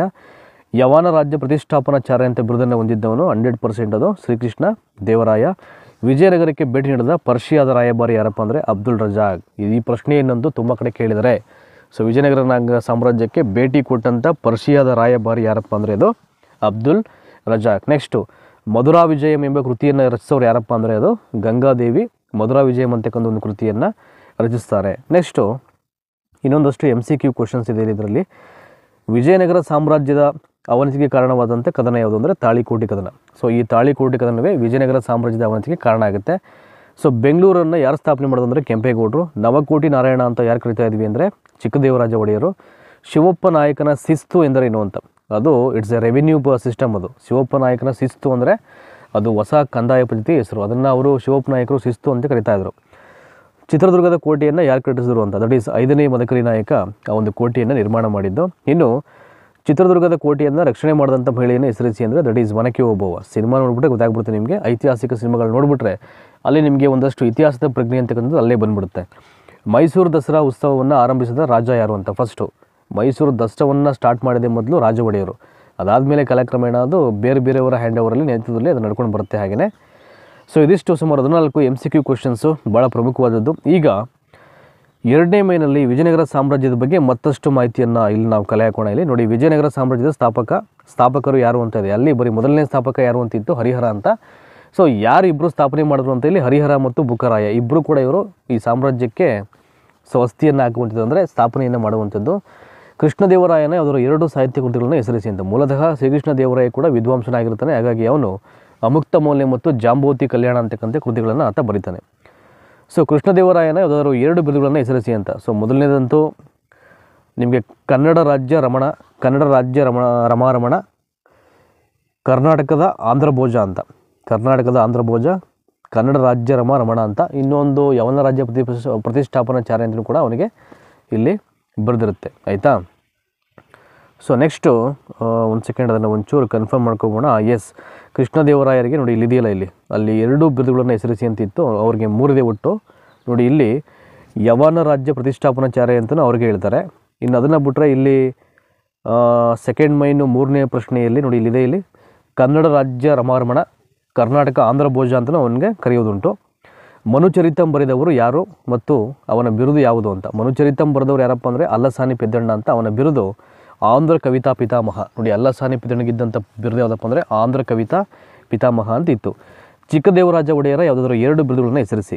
ಚಿಕ್ಕದೇವರಾಜ ಒಡೆಯರಿಗಿದ್ದಂಥ ಯಾವುದಾದ್ರೂ 2 ಬಿರುದುಗಳು ಯಾವುದಪ್ಪ ಅಂದರೆ ಕರ್ನಾಟಕ ಚಕ್ರವರ್ತಿ ಮತ್ತು ಅಪ್ರತಿಮ ವೀರ ನವಕೋಟಿ ನಾರಾಯಣ. ಕರ್ನಾಟಕ ಚಕ್ರವರ್ತಿ ಮತ್ತು ಅಪ್ರತಿಮ ವೀರ, ಇನ್ನೊಂದು ನವಕೋಟಿ ನಾರಾಯಣ. ಸೊ ನೆಕ್ಸ್ಟು ಕನ್ನಡದ ಪ್ರಥಮ ನಾಟಕ ಯಾವುದು ಮತ್ತು ಅದರ ಕರ್ತೃ ಯಾವುದು ಅಂತ. ಕನ್ನಡದ ಪ್ರಥಮ ನಾಟಕ ಯಾವುದಪ್ಪ ಅಂದರೆ ಮಿತ್ರವಿಂದ ಗೋವಿಂದ ಅಂತ. ಸೊ ಅದನ್ನು ಬರೆದವರು ಸಿಂಗರಾರೆ ಅಂತಕ್ಕಂಥವ್ರು ಅದನ್ನು ಫಸ್ಟ್ ಬರೆದಿದ್ದು. ಇನ್ನು ಹದಿಪದೆಯ ಧರ್ಮ ಕೃತಿಯನ್ನು ಬರೆದವರು ಯಾರು ಮತ್ತು ಅವಳನ್ನು ಪ್ರೋತ್ಸಾಹಿಸಿದಂಥ ರಾಜ ಯಾರು ಅಂತ. ಸಂಚಿ ಹೊನ್ನಮ್ಮ ಹದಿಪದೆಯ ಧರ್ಮ ಅಂತಕ್ಕಂಥ ಕೃತಿಯನ್ನು ಬರೀತಾರೆ. ಸೊ ಚಿಕ್ಕದೇವರಾಜ ಒಡೆಯರು ಸಂಚಿ ಹೊನ್ನಮ್ಮನಿಗೆ ಆಶ್ರಯ ನೀಡಿದಂಥ ಒಬ್ಬ ರಾಜರವರು, ಪೋಷಣೆ ಮಾಡಿದವರು. ಶಿವಪ್ಪ ನಾಯಕ ಯಾರು ಹಾಗೂ ಆತ ಏಕೆ ಜನಪ್ರಿಯತೆಯನ್ನು ಹೊಂದಿದ್ದ ಅಂತ ಆ ಕಾಲದಲ್ಲಿ. ಶಿವಪ್ಪ ನಾಯಕ ಅಂದರೆ ಕೆಳದಿಯ ಒಬ್ಬ ನಾಯಕ ಆತ. ಸೊ ಆತ ಶಿಸ್ತು ಅಂತಕ್ಕಂಥ ಒಂದು ಹೊಸ ಕಂದಾಯ ಪದ್ಧತಿಯನ್ನು ಜಾರಿಗೆ ತಂದು ಪ್ರಸಿದ್ಧನಾಗ್ತಾನೆ ಆತ. ಹಾಗಾಗಿ ಆತ ಒಬ್ಬ ಜನಪ್ರಿಯನಾದಂಥ ವ್ಯಕ್ತಿ ಅಂತ ಅಲ್ಲಿ ಕರೆಯೋದುಂಟು. ಸೊ ನೆಕ್ಸ್ಟು 3ನೇ ಮೇನಲ್ಲಿ ತಾಳಿಕೋಟೆ ಕದನದ ಬಗ್ಗೆ ಭಾಳ ಪ್ರಮುಖವಾದಂಥ ಮಾಹಿತಿ ಇದೆ. ಅದನ್ನು ತಿಳ್ಕೊಳ್ಳೋ ಪ್ರಯತ್ನ ಮಾಡೋಣ. ನಾನು ಅವಾಗಲೇ ಹೇಳಿದೆ ನಿಮಗೆ. ಸೊ ವಿಜಯನಗರ ಸಾಮ್ರಾಜ್ಯದ ಪತನಕ್ಕೆ ಕಾರಣವಾದಂಥ ಒಂದು ಯುದ್ಧ ಯಾವುದಪ್ಪ ಅಂದರೆ ಅದು ತಾಳಿಕೋಟೆ ಯುದ್ಧ ಅಥವಾ ತಾಳಿಕೋಟೆ ಕದನ ಅಂತ. ಸೊ ಈ ಒಂದು ಕದನದ ಕಾರಣ ಮತ್ತು ಪರಿಣಾಮಗಳನ್ನು ನಾವು ಒಂದು ಕಡೆಯಿಂದ ನೋಡಬೇಕು. ಈಗ ನೋಡಿ, ತಾಳಿಕೋಟೆ ಕದನ ಯಾವ ನಡೀತಿದೆ ಅಂದರೆ 1565ರಲ್ಲಿ. ಇಟ್ ಈಸ್ ವೆರಿ ಇಂಪಾರ್ಟೆಂಟ್, ಕೇಳ್ತಾರೆ ಇದನ್ನ. 1565ರಲ್ಲಿ ಈ ಒಂದು ಕದನ ನಡೀತಿದೆ ಇದು. ಸೊ ಈ ಒಂದು ವಾರ್ನಲ್ಲಿ ವಿಜಯನಗರದ ನಾಯಕತ್ವವನ್ನು ಅಳಿಯ ರಾಮರಾಯ ವಹಿಸ್ತಾನೆ. ವಿರೋಧಿ ಗುಂಪಿನಲ್ಲಿ ಶಾಹಿ ಸುಲ್ತಾನರ ಒಕ್ಕೂಟ ಸೈನ್ಯ ಇರುತ್ತೆ. ನೋಡಿ, ಶಾಹಿ ಸುಲ್ತಾನರ ಒಕ್ಕೂಟ ಸೈನ್ಯ ಅಂದರೆ ಇಲ್ಲಿ ಒಂದು 4-5 ಬರುತ್ತೆ. ಇಲ್ಲಿ ಒಂದು ಬಿಜಾಪುರ, ಅಹಮದ್ನಗರ, ಗೋಲ್ಕೊಂಡ, ಬೀದರ್ ಸುಲ್ತಾನರು ಅಂತ ಇಷ್ಟು ಜನ ಬರ್ತಾರೆ ಶಾಹಿ ಸುಲ್ತಾನರ ಒಕ್ಕೂಟ ಸೈನ್ಯ ಅಂತ. ಸೊ ವಿಜಯನಗರದ ನಾಯಕತ್ವ ವಹಿಸಿದವನು ಇಲ್ಲಿ ಈ ಅಳಿಯ ರಾಮರಾಯರು. ಈಗ ನೋಡೋಣ, ಈಗ ಈ ಯುದ್ಧಕ್ಕೆ ಕಾರಣಗಳೇನು ಅಂತ, ಏನಕ್ಕೆ ಇದು ಕದನ ಆಗುತ್ತೆ ಅಂತ. ದೋ ಪ್ರದೇಶದ ಮೇಲಿನ ಪ್ರಭುತ್ವ ಅಂತ. ಫಲವತ್ತಾದ ಕೃಷ್ಣ ಮತ್ತು ತುಂಗಭದ್ರಾ ನದಿಗಳ ನಡುವಿನ ದೋ ಪ್ರದೇಶವು 2 ಶಕ್ತಿಗಳ ನಡುವೆ ವೈರುಧ್ಯಕ್ಕೆ ಕಾರಣವಾಗುತ್ತೆ. ನಮಗೆ ಬೇಕು ಅಂತ ಅಷ್ಟೇ ಇಲ್ಲಿ ವೈರತ್ವ. ಇನ್ನೊಂದು ಧಾರ್ಮಿಕ ಭಿನ್ನತೆ. ವಿಜಯನಗರ ಹಾಗೂ ಶಾಹಿ ಸುಲ್ತಾನರ ನಡುವೆ ಇದ್ದ ಧಾರ್ಮಿಕ ಹಾಗೂ ಸಾಂಸ್ಕೃತಿಕ ಭಿನ್ನತೆಗಳು ಕೂಡ ಯುದ್ಧಕ್ಕೆ ಕಾರಣ ಆಗುತ್ತೆ. ಇನ್ನು ಅಳಿಯ ರಾಮರಾಯನ ನೀತಿ ಅಂತ. ಸೊ ಏನು ನೀತಿಯನ್ನು ಜಾರಿಗೆ ತಂದಿದೆ ಇವನು? ಅರವೀಡು ಮನೆತನದ ರಾಮರಾಯನು ತುಳು ವಂಶದ ಕೃಷ್ಣದೇವರಾಯನ ಮಗಳನ್ನು ವಿವಾಹವಾಗಿ ಅಳಿಯ ರಾಮರಾಯನೆಂದು ಪ್ರಸಿದ್ಧನಾಗ್ತಾನೆ. ಇವನು ಅಚ್ಯುತರಾಯ ಮತ್ತು ಸದಾಶಿವರಾಯರ ಕಾಲದಲ್ಲಿ ಸರ್ವಾಧಿಕಾರಿಯಾಗಿ ಹೊರಹೊಮ್ಮುತ್ತಾನೆ. ಶಾಹಿ ಸುಲ್ತಾನರ ಆಂತರಿಕ ಕಚ್ಚಾಟದಲ್ಲಿ ಮಧ್ಯೆ ಪ್ರವೇಶಿಸಿ ಒಡೆದು ಆಳುವ ನೀತಿಯನ್ನು ಅನುಸರಿಸ್ತಾನೆ. ಆದರೆ ಮುಂದೆ ಅವರೆಲ್ಲ ತಮ್ಮ ವೈರತ್ವವನ್ನು ಮರೆತು ವಿಜಯನಗರ ಸಾಮ್ರಾಜ್ಯದ ವಿರುದ್ಧ ಹೋರಾಡಲು ಮುಂದಾಗ್ತಾರೆ. ಸೊ ಇದು ಒಂದು ರೀಸನ್ ಆಗುತ್ತೆ ಅಳಿಯ ರಾಮರಾಯನು ಮಾಡಿದಂಥ ನೀತಿಯಿಂದಾಗಿ. ನೆಕ್ಸ್ಟು ಇನ್ನು ಈ ತಾಳಿಕೋಟೆ ವಾರ್ಗೆ ತಕ್ಷಣದ ಕಾರಣ ಏನು ಅಂತ. ಇದು ಇಟ್ಸ್ ವೆರಿ ಇಂಪಾರ್ಟೆಂಟು. ಬಿಜಾಪುರದ ಅಲಿ ಆದಿಲ್ ಶಾನು ಅಳಿಯ ರಾಮರಾಯನನ್ನು ರಾಯಚೂರು ಕೋಟೆಯನ್ನು ಹಿಂತಿರುಗಿಸಬೇಕೆಂದು ಒತ್ತಾಯ ಮಾಡ್ತಾನೆ. ನೋಡಿ, ಯಾರೋ ಬಿಜಾಪುರದ ಅಲಿ ಆದಿಲ್ ಶಾನು ಅಳಿಯ ರಾಮರಾಯನನ್ನು, ಸೊ ಅಷ್ಟೊತ್ತಿಗಾಗಲೇ ಅಳಿಯ ರಾಮರಾಯ ಅಂತಕ್ಕಂಥವನು ಈ ರಾಯಚೂರು ಕೋಟೆಯನ್ನು ವಶಪಡಿಸ್ಕೊಳ್ತಾನೆ. ಸೊ ಮತ್ತೊಂದು ಕಡೆ ಆದಿಲ್ ಶಾ ಏನು ಮಾಡ್ತಾನೆ, ಇಲ್ಲ ನೀನು ಮತ್ತೆ ನನಗೆ ಕೊಡಬೇಕು ಅಂತ ಅದನ್ನು ಏನು ಮಾಡ್ತಾನೆ, ಇಲ್ಲಿ ಒತ್ತಾಯ ಮಾಡ್ತಾನೆ. ಆದರೆ ಅಳಿಯ ರಾಮರಾಯನು ಅದನ್ನು ಯಾವುದೇ ಕಾರಣಕ್ಕೂ ಕೂಡ ರಿಜೆಕ್ಟ್ ಮಾಡ್ತಾನೆ. ಇದು ಯುದ್ಧಕ್ಕೆ ತಕ್ಷಣವಾದ ಕಾರಣ ಆಗುತ್ತೆ. ಹಾಗಾಗಿ 1565ರಲ್ಲಿ ನಡೆದ ತಾಳಿಕೋಟೆ ಕದನದಲ್ಲಿ ಶಾಹಿ ಸುಲ್ತಾನ ರಾಜ್ಯಗಳು ವಿಜಯನಗರ ಸಾಮ್ರಾಜ್ಯವನ್ನು ಸಂಪೂರ್ಣವಾಗಿ ಸೋಲಿಸಿ ಸಿರಿ ಸಂಪತ್ತನ್ನು ಲೂಟಿ ಮಾಡಿ ವೈಭವದ ನಗರವನ್ನು ಸ್ಮಶಾನವಾಗಿ ಅವರು ಮಾಡ್ತಾರೆ. ಅದಕ್ಕೆ ಹೇಳೋದು ವಿಜಯನಗರ ಸಾಮ್ರಾಜ್ಯದ ಪತನಕ್ಕೆ ತಾಳಿಕೋಟೆ ಕದನ ಅಂತಕ್ಕಂಥದ್ದು ಇಲ್ಲಿ ಮೇನು ಕಾರಣ ಆಗುತ್ತೆ. ಸೊ ನೆಕ್ಸ್ಟು ಇನ್ನು ಇದರಿಂದ ಆದಂಥ ಪರಿಣಾಮಗಳು. ವಿಜಯನಗರ ಸಾಮ್ರಾಜ್ಯ ಪತನ ಆಯಿತು ಅಂದರೆ ಇಲ್ಲಿ ಏನೆಲ್ಲ ಎಫೆಕ್ಟ್ಸ್ ಆಯಿತು ಅಂತ ಪರಿಣಾಮಗಳು. ವಿಜಯನಗರ ಸಾಮ್ರಾಜ್ಯವು ತನ್ನ ವೈಭವವನ್ನು ಕಳ್ಕೊಳ್ಳುತ್ತೆ. ವಿರೋಧಿ ಗುಂಪಿನ ಶಾಹಿ ಸುಲ್ತಾನರು ಅನೇಕ ತಿಂಗಳುಗಳ ಕಾಲ ವಿಜಯನಗರವನ್ನು ಲೂಟಿ ಮಾಡ್ತಾರೆ. ಇನ್ನು ಪೋರ್ಚುಗೀಸರು ವಿಜಯನಗರದ ರಾಜರ ಪ್ರೋತ್ಸಾಹವನ್ನು ಕಳೆದುಕೊಳ್ತಾರೆ ಮತ್ತು ಗೋವಾಗೆ ಮಾತ್ರ ಸೀಮಿತರಾಗ್ತಾರೆ. ಸೊ ನೆಕ್ಸ್ಟು 3ನೇ ಪಾಯಿಂಟು ಪರಿಣಾಮಗಳಲ್ಲಿ ನೋಡಿ, ಇಲ್ಲಿದೆ ಇದು. ವಿಜಯನಗರ ಅರಸರು ಶೃಂಗೇರಿ, ಕಾಳಹಸ್ತಿ, ತಿರುಪತಿ, ಶ್ರೀಶೈಲಮು ಮೊದಲಾದ ಧಾರ್ಮಿಕ ಕೇಂದ್ರಗಳಿಗೆ ನೀಡುತ್ತಿದ್ದ ದಾನದತ್ತಿಗಳು ನಿಂತು ಹೋದವು. ಇನ್ನು ಹಂಪಿಗೆ ಬದಲಾಗಿ ಆಂಧ್ರ ಪ್ರದೇಶದ ಚಂದ್ರಗಿರಿ ಮತ್ತು ಪೆನುಗೊಂಡದಿಂದ ವಿಜಯನಗರದ ಅರವೀಡು ಮನೆತನವು ತಮ್ಮ ಆಳ್ವಿಕೆಯನ್ನು ಮುಂದುವರಿಸುತ್ತೆ. ಯಾಕೆಂದರೆ ಹಂಪಿ ಯಾಕೆ ಇವರು ಬಿಡ್ತಾರೆ ಅಂದರೆ ಅದೆಲ್ಲ ಲೂಟಿ ಆಗುತ್ತೆ, ಅದು ಸೋತ್ಬಿಡ್ತಾರೆ. ಇವರು ತಮ್ಮ ರಾಜಧಾನಿಯನ್ನು ಬಿಟ್ಕೊಡ್ಲೇಬೇಕಾಗುತ್ತೆ ಆ ಟೈಮಲ್ಲಿ. ಸೊ ವಿಜಯನಗರದ ಸಾಮ್ರಾಜ್ಯದ ಸಾಮಂತರು ಮತ್ತು ಪಾಳೆಯಗಾರರು ಸ್ವತಂತ್ರರಾಗ್ತಾರೆ. ಬಟ್ ಸಾಮ್ರಾಜ್ಯ ಇದ್ದಾಗ ಅದು ಇವರು ಅಷ್ಟು ಫ್ರೀಡಮ್ ಆಗಿರೋದಿಲ್ಲ. ಯಾವಾಗ ಸಾಮ್ರಾಜ್ಯ ಸೋಲುತ್ತೆ ಅದು ಅವಾಗ ಏನಾಗ್ತಾರೆ, ಇವರು ಸಾಮಂತರು ಮತ್ತು ಪಾಳೆಯಗಾರರು ಆಟೋಮ್ಯಾಟಿಕಲಿ ಅವರು ರಿಚ್ ಆಗಲಿಕ್ಕೆ ಸಿದ್ಧರಾಗ್ತಾರೆ ಅವರು. ಇನ್ನು ವಿಜಯನಗರ ಸಾಮ್ರಾಜ್ಯದ ಕಲೆ ಮತ್ತು ವಾಸ್ತುಶಿಲ್ಪ, ಇಟ್ ಈಸ್ ವೆರಿ ಇಂಪಾರ್ಟೆಂಟು. ಅದು ಏನು ಕಾಂಟ್ರಿಬ್ಯೂಷನ್ ಯಾವ ರೀತಿ ಇತ್ತು ಅಂತ ಕಲೆ ಮತ್ತು ವಾಸ್ತುಶಿಲ್ಪ. ಹಾಗಾಗಿ ಈಗಲೂ ಕೂಡ ಹಿಸ್ಟಾರಿಕಲ್ ಅಂತ ಬಂದಾಗ ಬಾದಾಮಿ, ಐಹೊಳೆ, ಹಂಪಿ, ಪಟ್ಟದಕಲ್ಲು ಇವೆಲ್ಲ ಯಾಕಂದರೆ ವಿಜಯನಗರದಂತೂ ಇದ್ದೇ ಇರುತ್ತೆ ಯಾವುದಾದ್ರು ಒಂದು ಅಂಶಗಳಲ್ಲಿ. ಸೊ ಕಲೆ ಮತ್ತು ವಾಸ್ತುಶಿಲ್ಪದ ಬಗ್ಗೆ ನೋಡೋದಾದರೆ ಈ ಒಂದು ಸಾಮ್ರಾಜ್ಯದ್ದು ವಿಜಯನಗರದ ಅರಸರು ಕಲೆ ಮತ್ತು ವಾಸ್ತುಶಿಲ್ಪದ ಬೆಳವಣಿಗೆಗೆ ಪ್ರೋತ್ಸಾಹವನ್ನು ನೀಡ್ತಾರೆ. ಅವರು ದ್ರಾವಿಡ ಶೈಲಿಯ ವಾಸ್ತುಶಿಲ್ಪವನ್ನು ಬಳಸ್ತಾರೆ. ನೋಡಿ ಯಾವ ಶೈಲಿ ಅದು, ದ್ರಾವಿಡ ಶೈಲಿಯ ವಾಸ್ತುಶಿಲ್ಪ. ನಂತರ ವಿಶಿಷ್ಟವಾದ ಲಕ್ಷಣವನ್ನು ಸೇರಿಸ್ತಾರೆ. ಇದು ವಿಜಯನಗರದ ವಾಸ್ತುಶಿಲ್ಪ ಎಂದು ಕರೆಯಲ್ಪಡುತ್ತೆ. ವಿಜಯನಗರದ ವಾಸ್ತುಶಿಲ್ಪ ಅಂತಲೇ ಆ ಕಲೆಗೆ ಹೆಸರಿದ್ದಂಥ ಇತಿಹಾಸ ಅದು. ಇನ್ನು ಈ ಕಲೆಯ ಪ್ರಮುಖ ಲಕ್ಷಣಗಳು ಯಾವ ರೀತಿ ಇರುತ್ತೆ ಅಂದರೆ ನೋಡಿ, ಒಂದೊಂದಾಗಿ ಹೇಳ್ಬಿಡ್ತೀನಿ ಬೇಗ ಈಗ ನಾನು. ದೇವಾಲಯಗಳು ಗರ್ಭಗೃಹ, ಅರ್ಧಮಂಟಪ, ಸುಖನಾಸಿ ಮತ್ತು ಮಹಾಮಂಟಪವನ್ನು ಹೊಂದಿರುತ್ತೆ. ಸ್ಮಾರಕಗಳ ನಿರ್ಮಾಣದಲ್ಲಿ ಬೆಣಚುಗಳನ್ನು ಬಳಸಲಾಗಿದೆ. ಕಂಬಗಳು ಮತ್ತು ಅಸರೆ ಕಂಬಗಳು ಬಹುಕೋನಗಳನ್ನು ಹೊಂದಿರುತ್ತೆ. ಇನ್ನು ದೇವಾಲಯಗಳ ಪ್ರವೇಶ ದ್ವಾರದ ಮೇಲೆ ಬೃಹದಾಕಾರದ ರಾಯ ಗೋಪುರಗಳನ್ನು ಇಲ್ಲಿ ಕಟ್ಟಲಾಗಿರುತ್ತೆ. ಸೊ ನೆಕ್ಸ್ಟು ಸೆಕೆಂಡ್ ಒನ್ನಲ್ಲಿ ವಿಜಯನಗರ ಕಾಲದ ಪ್ರಮುಖ ಸ್ಮಾರಕಗಳೆಂದರೆ ಮೊದಲನೇದು ಹಂಪಿ, ಇನ್ನೊಂದು ಶೃಂಗೇರಿ. ಸೊ ಹಂಪಿ ಬಗ್ಗೆ ಹೇಳೋದಾದರೆ ಇಲ್ಲಿ ಹಂಪಿಯಲ್ಲಿರ್ತಕ್ಕಂಥ ವಿರೂಪಾಕ್ಷ ದೇವಾಲಯ, ವಿಠಲಸ್ವಾಮಿ ದೇವಾಲಯ, ಕಲ್ಲಿನ ರಥ, ಕೃಷ್ಣಸ್ವಾಮಿ ದೇವಾಲಯ, ಅಚ್ಯುತರಾಯ ದೇವಾಲಯ, ಹಜರಾ ರಾಮಸ್ವಾಮಿ ದೇವಾಲಯ, ಮಹಾನವಮಿ ದಿಬ್ಬ ಮತ್ತು ಕಮಲ್ ಮಹಲು ಇವೆಲ್ಲವೂ ಕೂಡ ವಿಜಯನಗರ ಕಾಲದ ಪ್ರಮುಖ ಸ್ಮಾರಕಗಳಿವೆಲ್ಲ. ಹಾಗೆಯೇ ಶೃಂಗೇರಿಯ ವಿದ್ಯಾಶಂಕರ, ತಾಡಪತ್ರಿಯ ರಾಮಲಿಂಗೇಶ್ವರ, ಲೇಪಾಕ್ಷಿಯ ವೀರಭದ್ರ, ವೆಲ್ಲೂರಿನ ಜಲಕಂಠೇಶ್ವರ ದೇವಾಲಯ ಪ್ರಮುಖ ದೇವಾಲಯಗಳಾಗಿರ್ತವೆ. ಇನ್ನು ವಿಜಯನಗರದ ಮೂರ್ತಿ ಶಿಲ್ಪಿ ಬಗ್ಗೆ ಹೇಳೋದಾದರೆ ನಿಮಗೆ ವಾಸ್ತುಶಿಲ್ಪದ ಜೊತೆಯಲ್ಲಿಯೇ ಮೂರ್ತಿ ಶಿಲ್ಪ ಬೆಳವಣಿಗೆ ಆಗುತ್ತೆ. ಮೂರ್ತಿ ಶಿಲ್ಪಕ್ಕೆ ಧರ್ಮ ಪ್ರಧಾನ ಅಂಶವಾಗಿದೆ. ಧರ್ಮ ಅಂತಕ್ಕಂಥದ್ದೇ ಪ್ರಧಾನ ಅಂಶ ಮೂರ್ತಿ ಶಿಲ್ಪಕ್ಕೆ. ಸೊ ಹಂಪಿಯ ಕಡಲೆಕಾಳು ಗಣೇಶ, ಸಾಸಿವೆ ಕಾಳು ಗಣೇಶ, ಲಕ್ಷ್ಮೀ ನರಸಿಂಹ ಮೂರ್ತಿಗಳು ಇಲ್ಲಿ ಗಮನಾರ್ಹವಾಗಿವೆ. ನೆಕ್ಸ್ಟು ಚಿತ್ರಕಲೆ. ಇತರ ಕಲೆಗಳೊಂದಿಗೆ ಚಿತ್ರಕಲೆ ಕೂಡ ವಿಜಯನಗರ ಸಮಾಜದಲ್ಲಿ ಬೆಳವಣಿಗೆ ಆಗುತ್ತೆ. ಚಿತ್ರಕಲೆಯು ದೇವಾಲಯದ ಗೋಡೆ ಹಾಗೂ ಮೇಲ್ಛಾವಣಿಯಲ್ಲಿ ಕಂಡುಬರುತ್ತೆ ಅಂತ. ದೇವಾಲಯದ ಗೋಡೆ ಮತ್ತು ಮೇಲ್ಛಾವಣಿಯಲ್ಲಿ ಆ ಚಿತ್ರಕಲೆಯನ್ನು ನಾವು ಇಲ್ಲಿ ನೋಡಲಿಕ್ಕೆ ಸಾಧ್ಯ ಆಗುತ್ತೆ ಅಂತ. ಇನ್ನು ಇದನ್ನು ಹೊರತುಪಡಿಸಿದ್ರೆ ಇನ್ನೂ ಕೂಡ ಇದೆ ಇಲ್ಲಿ ಲಲಿತ ಕಲೆಗಳು ಅಂತ ಇದೆ. ನೋಡಿ ಏನು ಇದು ಲಲಿತ ಕಲೆಗಳು ಯಾವ ಥರ ಇರುತ್ತೆ ಅಂದರೆ ಈ ಕಾಲದಲ್ಲಿ ಸಂಗೀತ ಹಾಗೂ ನೃತ್ಯ ಕಲೆಗಳು ಪ್ರೋತ್ಸಾಹಿಸಲ್ಪಟ್ಟವು. ಅಂದಿನ ದಾಸಕೂಟ ಮತ್ತು ವ್ಯಾಸಕೂಟಗಳು ಸಂಗೀತದ ಬೆಳವಣಿಗೆಗೆ ಕೊಡುಗೆ ನೀಡುತ್ತವೆ. ಇನ್ನು ಪುರಂದರದಾಸರನ್ನು ಕರ್ನಾಟಕದ ಸಂಗೀತ ಪಿತಾಮಹ ಅಂತ ಕರೆಯಲಾಗುತ್ತೆ ಇಲ್ಲಿ. ಇದಿಷ್ಟು. ಇದಾದಮೇಲೆ ಈಗ ಮೂರನೇ ಭಾಳ ಇನ್ನೊಂದು ಪ್ರಶ್ನೆ ಇದೆ ಇಲ್ಲಿ, ವಿಜಯನಗರವನ್ನು ಕುರಿತು ವಿದೇಶಿ ವರದಿಗಳನ್ನು ವಿವರಿಸಿ ಅಂತ. ಸೊ ಯಾರೆಲ್ಲ ಏನೆಲ್ಲ ಹೇಳಿದ್ರು ಅಂತ ವಿದೇಶಿಗರು. ಈಗ ಅಬ್ದುಲ್ ರಜಾಕ್ ಹೇಳಿದ್ನಲ್ಲ, ಅವನೊಬ್ಬ ರಾಯಭಾರಿ ಆತ, ಅವನು ಇಲ್ಲಿ ಭೇಟಿ ಕೊಟ್ಟಿದ್ದು. ನೋಡಿ ಇಲ್ಲಿದೆ, ಇಲ್ಲಿ ಸುಮಾರು ಜನ ಇದ್ದಾರೆ. ಈಗ ಭಾಳ ವೆರಿ ಇಂಪಾರ್ಟೆಂಟ್ ಪಾಯಿಂಟ್ ಇದು. ಸೊ ವಿಜಯನಗರ ಸಾಮ್ರಾಜ್ಯಕ್ಕೆ ಹಲವಾರು ವಿದೇಶಿ ಪ್ರವಾಸಿಗರು ವಿಸಿಟ್ ಮಾಡ್ತಾರೆ. ಇನ್ನು ರಾಜಕೀಯವಾಗಿ, ಸಾಮಾಜಿಕವಾಗಿ, ಆರ್ಥಿಕವಾಗಿ, ಧಾರ್ಮಿಕ ಜೀವನ, ಕಲೆ, ವಾಸ್ತುಶಿಲ್ಪ, ಸಾಹಿತ್ಯದ ಬೆಳವಣಿಗೆ ಮೊದಲಾದವುಗಳ ಬಗ್ಗೆ ಅವರು ತಮ್ಮ ಅಭಿಪ್ರಾಯಗಳನ್ನು ರೈಟಿಂಗಲ್ಲಿ ಅವರು ರೆಪ್ರೆಸೆಂಟ್ ಮಾಡ್ತಾರೆ ಬರವಣಿಗೆ ಮೂಲಕ. ಅಂದರೆ ಯಾರೇ ವಿಸಿಟ್ ಮಾಡಿದ್ರು ಆ ಒಂದು ಸಾಮ್ರಾಜ್ಯದ ವೈಭೋಗವನ್ನು ನೋಡಿ ಅವ್ರ ಬರವಣಿಗೆಯಲ್ಲಿ ಅದನ್ನು ದಾಖಲೆಗಳಾಗಿ ಇಡ್ತಾರೆ ಅದನ್ನು. ಅದರಲ್ಲಿ ಭಾಳ ಪ್ರಮುಖವಾಗಿ ಫಸ್ಟು ನಿಕೋಲೋ ಕೋಂಟಿ ಅಂತ ಒಬ್ಬ ಈತ ಇಟಲಿಯ ಪ್ರವಾಸಿಗ ಈತ. ಇವನು ವಿಜಯನಗರವು ಬೆಟ್ಟಗಳಿಂದ ಸುತ್ತುವರೆದಿದೆ ಎಂದು ಹೇಳಿದ್ದಾನೆ. ನೋಡಿ ಯಾವ ಥರ ಹೇಳಿದೆ ನಾನು, ವಿಜಯನಗರ ಅಂತಕ್ಕಂಥದ್ದು ಬೆಟ್ಟಗಳಿಂದ ಸುತ್ತುವರೆದಿದೆ. ಅಬ್ದುಲ್ ರಜಾಕು ಭಾಳ ಬ್ಯೂಟಿಫುಲ್ ಆಗಿ ಹೇಳ್ತಾನೆ. ಅವನು ವಿಸಿಟ್ ಮಾಡಿದ ಪರ್ಷಿಯಾದ ರಾಯಭಾರಿ ಆತ. ಈ ಭೂಮಿಯ ಮೇಲೆ ವಿಜಯನಗರದಂತಹ ನಗರದ ಬಗ್ಗೆ ಕಣ್ಣುಗಳು ನೋಡಿಲ್ಲ ಹಾಗೂ ಕಿವಿಗಳು ಕೇಳಿಲ್ಲ, ಹಾಗೂ ನಗರವು 7 ಸುತ್ತಿನ ಕೋಟೆಯಿಂದ ಸುತ್ತುವರೆದಿದೆ. ಈ ಭೂಮಿಯ ಮೇಲೆ ವಿಜಯನಗರದಂತಹ ನಗರದ ಬಗ್ಗೆ ಕಣ್ಣುಗಳು ನೋಡಿಲ್ಲ ಹಾಗೂ ಕಿವಿಗಳು ಕೇಳಿಲ್ಲ, ನಗರವು 7 ಸುತ್ತಿನ ಕೋಟೆಯಿಂದ ಸುತ್ತುವರೆದಿದೆ ಅಂತ ಆತ ಭಾಳ ಸುಂದರವಾಗಿ ಹೇಳ್ತಾನೆ ಅವನು. ನೆಕ್ಸ್ಟು ಡುರೆಟ್ ಬಾಬೋಸಾ ಅಂತ ಪೋರ್ಚುಗೀಸ್ ಪ್ರವಾಸಿಗ ಈತ. ಹಂಪಿಯ ಮಾರುಕಟ್ಟೆಗಳು ಮುತ್ತು, ವಜ್ರ, ರೇಷ್ಮೆ ಮುಂತಾದ ವಸ್ತುಗಳ ಮಾರಾಟ ಕೇಂದ್ರಗಳಾಗಿವೆ ಅಂತ ಅವನು ಬಿಂಬಿಸ್ತಾನೆ. ಅವನು ಭಾಳ ಅದ್ಭುತವಾಗಿ ಹೇಳ್ತಾನೆ. ಹಂಪಿಯ ಮಾರುಕಟ್ಟೆಗಳು ಮುತ್ತು, ವಜ್ರ, ರೇಷ್ಮೆ ಮುಂತಾದ ವಸ್ತುಗಳ ಮಾರಾಟದ ಕೇಂದ್ರಗಳಾಗಿವೆ ಅಂತ ಆತ ಹೇಳ್ತಾನೆ. ಇನ್ನು ಸೀಸರ್ ಫೆಡ್ರಿಸಿ ಅಂತಕ್ಕಂಥವನು ಇಟಲಿಯ ಪ್ರವಾಸಿಗ. ವಿಜಯನಗರವು ತಾಳಿಕೋಟೆ ನಂತರ ಹಾಳು ಬಿದ್ದ ನಗರವಾಗಿತ್ತು.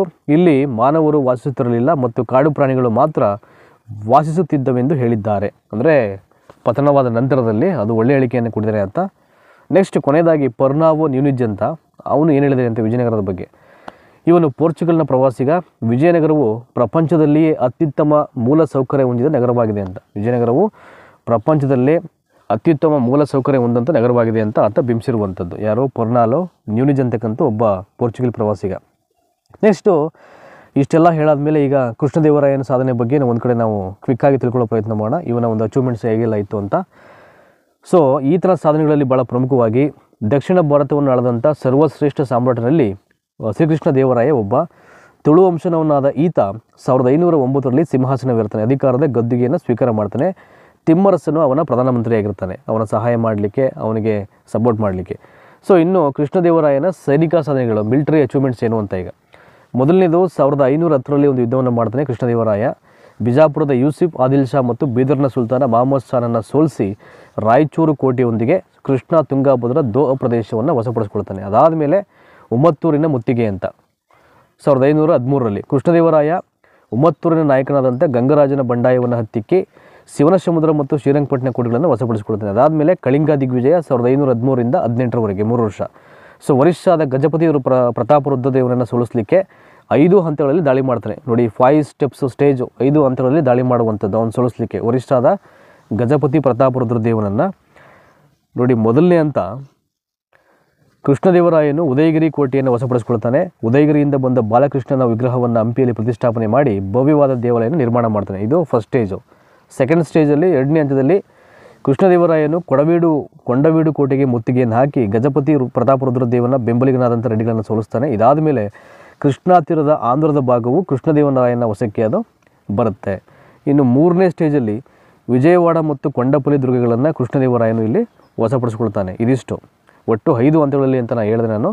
ಇನ್ನು 4ನೇ ಹಂತ ನೋಡೋಣ ಈಗ ಏನಿದೆ ಅಂತ. ಇಲ್ಲಿ ತೆಲಂಗಾಣ ಪ್ರದೇಶದಲ್ಲಿ ಕೃಷ್ಣದೇವರಾಯನು ಅನಂತಗಿರಿ, ಕನಕಗಿರಿ, ದೇವರಕೊಂಡ ಹಾಗೂ ಇತರೆ ಕೋಟೆಗಳನ್ನು ವಶಪಡಿಸಿಕೊಳ್ತಾನೆ. ನೆಕ್ಸ್ಟ್ 5ನೇ ಹಂತ, ಕೃಷ್ಣದೇವರಾಯನು ಗಜಪತಿ ಪ್ರತಾಪರುದ್ರನ ರಾಜಧಾನಿ ಕಟಕ್ಗೆ ಮುತ್ತಿಗೆ ಹಾಕಿದನು. ಶಾಂತಿ ಸಂಧಾನ ಮಾಡಿಕೊಂಡ ಪ್ರತಾಪರುದ್ರನು ಕೃಷ್ಣದೇವರಾಯನಿಗೆ ತನ್ನ ಮಗಳು ಜಗನ್ಮೋಹಿನಿಯನ್ನು ನೀಡಿ ವಿವಾಹವಾದನು ಅಂತ. ವಿವಾಹವನ್ನು ಮಾಡಿಸ್ತಾನೆ. ಯಾರೋ ಕೊನೆಯದಾಗಿ ಪ್ರತಾಪರುದ್ರ ಫೈನಲಿ ಕೃಷ್ಣದೇವರಾಯನ ಸೋಲಿಸಲೇಬೇಕು ಅಂತಕ್ಕಂಥ ಪಣವನ್ನು ಕಟ್ಟಿದ್ದ ಪ್ರತಾಪರುದ್ರ ದೇವ ಒರಿಸ್ಸಾದವನು ಸೋಲನ್ನು ಅಂದರೆ ಗೆಲ್ಲಿಗೆ ಸಾಧ್ಯನೇ ಆಗದೆ ಫೈನಲಿ ಒಪ್ಪಂದವನ್ನು ಮಾಡಿಕೊಂಡು ಸಂಧಾನವನ್ನು ಮಾಡಿಕೊಂಡು ಶ್ರೀಕೃಷ್ಣ ದೇವರಾಯನಿಗೆ ತನ್ನ ಮಗಳನ್ನೇ ಕೊಟ್ಟು ಮದುವೆ ಮಾಡ್ತಾನೆ. ಸೊ ಜಗನ್ಮೋಹಿನಿಯನ್ನು.